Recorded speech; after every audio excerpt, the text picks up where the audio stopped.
Hello，咁咧今日再分享其他嘅醫美有關嘅嘢啦。咁我同我女朋友就好中意去泰國嘅。咁其實唔知大家有冇留意泰國醫美行業都好流行啦。咁其實可能當地人都會覺得係一個好日常嘅操作，好似去行街 shopping 咁簡單啦。可能你經過商場入邊都會有好多唔同大大小小嘅醫美嘅公司啦。咁可能佢哋行過就會入去整一整咁樣啦。咁咧我哋就好中意去泰國㗎啦。咁之前就有 search 過一啲資料，咁就揾咗一間比較大型啦，好多分店都比較國際性嘅醫美診所。咁佢就會提供講中文講普通話嘅職員啦，亦都有講英文嘅職員。咁其實就去到咧就完全溝通到嘅。咁去之前咧我就喺 IG 嗰度會首先預約咗先啦，填翻啲基本資料啊，同埋話俾佢聽你邊年邊月邊日咩時間左右會過去啦。咁我就翻我哋去旅行嗰啲日期間就過去啦。咁咧我啲朋友咧就整咗 Botox， 咁佢哋 Botox 主要就打呢啲位啦，同埋呢啲位，即係可能有啲皺紋、火車軌嗰啲位，咁就打呢啲位。咁咧我嗰次咧就係去打咗透明質酸。咁點解打透明質酸咧？因為咧隨住年紀嘅關係，同埋地心吸力啦，同埋比較肥啦，多肉。咁咧有一排咧就覺得呢個叫做呢個紋啦，好明顯。即係其實而家都有一排咧呢兩邊嘅紋咧就好明顯啦，係虎紋，記得啦，虎紋好明顯。跟住之後咧，同埋呢度骨膠原流失咧，咁本身呢度可能咁樣張啲啦，咁就開始見到呢度扁塌落去，即係成嚿嘢移咗去下面。呢度移咗去下面之後，呢度虎紋又好深啦。哇！咁就嗰排橫掂都係去啦，咁不如諮詢下睇下我啱啱整啦。因為我以前去過同一間診所或者其他診所，跟住我真係想打呢啲瘦面針之類嘅嘢啦，因為呢啲好肥啊嘛。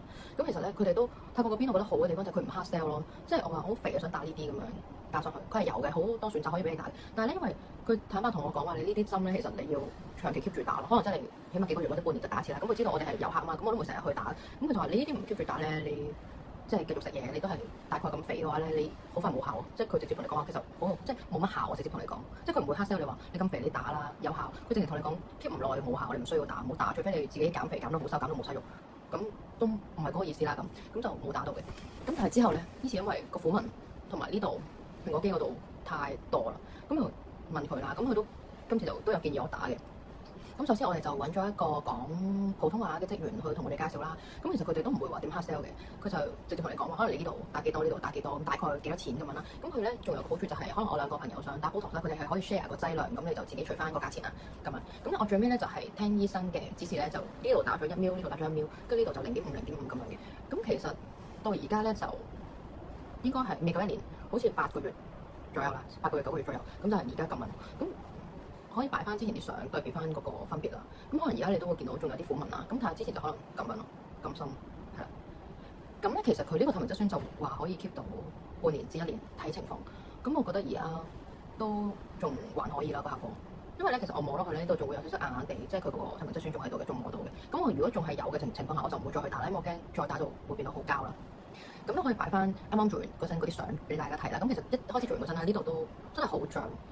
有少少似麵包超人嗰種感覺咯，同埋打完之後咧個皮膚係會係咁出油，就好靚，咁你就成個人好油啦，跟住之後就好脹，好麵包超人咁啦。呢支相鏡特別肥啊，同埋最近呢度特別腫，好明顯咁樣。跟住其實係都明顯到其他朋友都會發現嘅，不過我都冇所謂啦，有同人講我打嘅。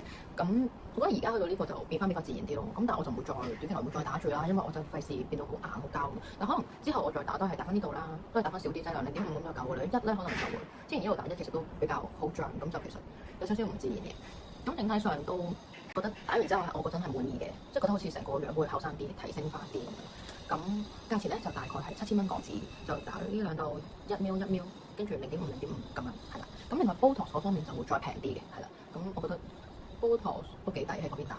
咁同埋仲有最好嘅好處就係你係遊客啦，佢真係唔會 sell 你買任何 package 啊，唔會叫你再嚟覆診，跟住做其他你唔需要做嘅嘢咁樣咯。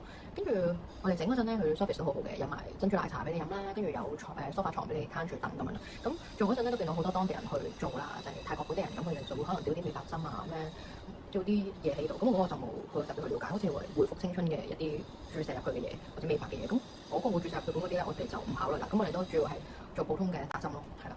咁就整完之後咧，其實就佢就話之後可能你就戒下口啦，唔好飲酒啊，唔好食啲太熱氣啊嘅嘢，或者唔好浸溫泉，唔好用高熱力嘅嘢整塊面咁樣咯。咁我都有 keep 住咁樣佢嘅規矩係啦。咁我就覺得佢都流失得唔快，咁我覺得都滿意嘅係啦。咁我其他朋友對個 Botox 就都滿意啦，佢基本上都 keep 到半年9個月都，其實佢哋而家都冇咩嗰啲紋嘅啦係啦。跟住，但係有另一個朋友咧就打完透明質酸，佢就會覺得突然之間好似腫咗咁樣，麵包超人咁樣，佢就覺得有少少唔自然咯。咁我諗可能係個劑量問題咯，或者睇下你自己適唔適應呢個脹咗個狀態咯。但我自己就覺得都幾滿意嘅。整完之後，即係會整完之後嘅樣係滿意過整之前咯。最重要就係啦，因為如果整完係冇分別咧，咁啊嘥錢啦。咁整完太假咧就好唔自然啦。咁我就覺得係 OK 嘅，啱啱好可接受嘅，係啦。咁就因人而異啦，係。咁今日就分享到咁多啦。咁睇下遲啲會唔會再做其他醫美，就再同大家介紹啦。